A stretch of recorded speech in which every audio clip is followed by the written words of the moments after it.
After 2 solid weeks of hard labor, I created this brand new workbench, King of Random style. Blood and sweat went into making this bad boy, so come along on my guided tour of how I made it and what it can do.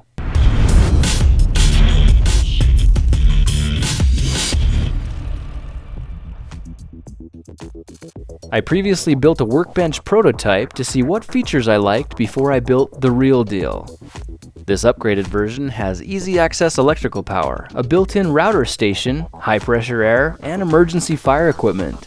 It's also got a huge surface area for working on larger projects and helps guard against electrical ground faults. And did I mention the remote controlled mood lighting?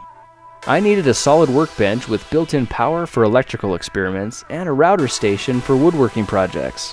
I couldn't find anything like this at the local hardware store, so I had to make one myself. I began by running a 20 amp electrical cable underneath the floor to power the bench from the underside, then got started on building the frame out of 2x4s. I made some simple doors for the front and back, screwed together a torsion-resistant table frame, then wired up the electrical system with 20 amp cable. Next, I reclaimed the tabletop from my previous bench and chose to paint the whole thing Onyx black with a flat matte finish. The last steps were to wire up the electrical for the different lighting systems, then cut and bend some aluminum trim for the edges.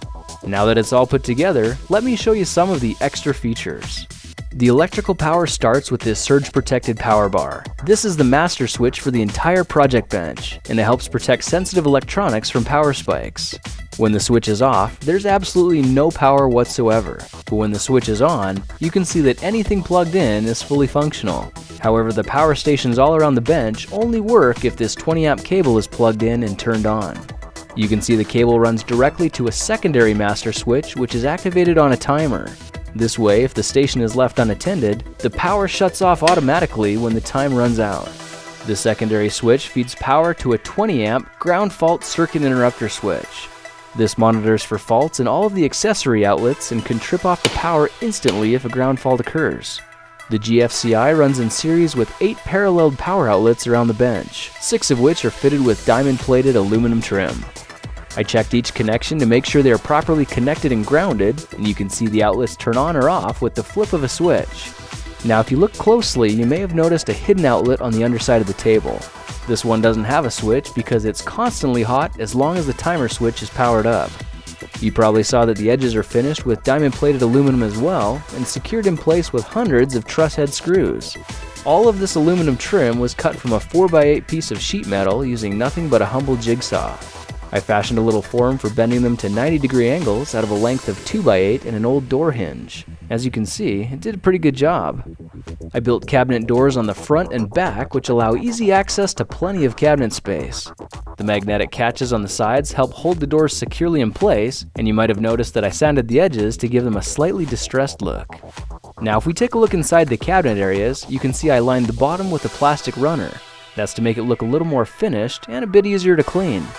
I used the built-in router station from my last workbench, but this time I enclosed it in a wooden box and ran the router's power cable down through the bottom and into another outlet tucked away at the top of the cabinet.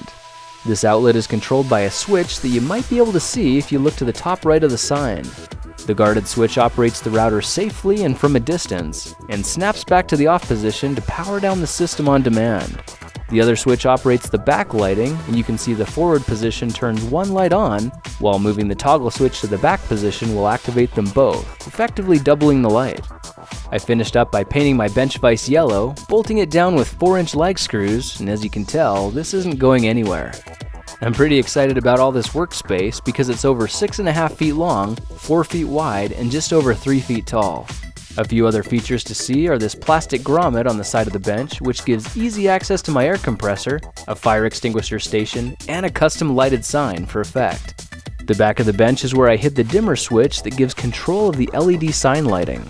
The sign is simply bolted on hand tight and fastened in place at each of the corners with a decorative cap nut. This makes it easy to switch out at any time. Each inside compartment has 2 puck lights hidden at the top that light up the interior with the flick of a finger. There's one last switch between the other 2 that operates the LED strips hidden behind the table trim. You can see they cycle through 7 different colors, and these lights are fully dimmable as well. The coolest part is they come with a remote control.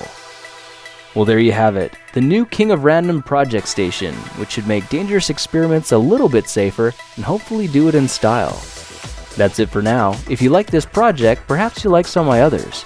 Check them out at thekingofrandom.com. Before you go, please take a second to click the link in the description for audible.com/thekingofrandom. They're big supporters of these videos and are once again offering you King of Random fans a free audiobook when you sign up for their service. To this day, one of my favorite books is the classic Rich Dad, Poor Dad, which helped me realize the main difference between being rich or poor is all in how you think. If that's not your style, they have over 150,000 other titles, so chances are you'll find one that's perfect for you. So why not take a second to look around audible.com/thekingofrandom. It really helps support these videos, and you might just find that you love what they've got.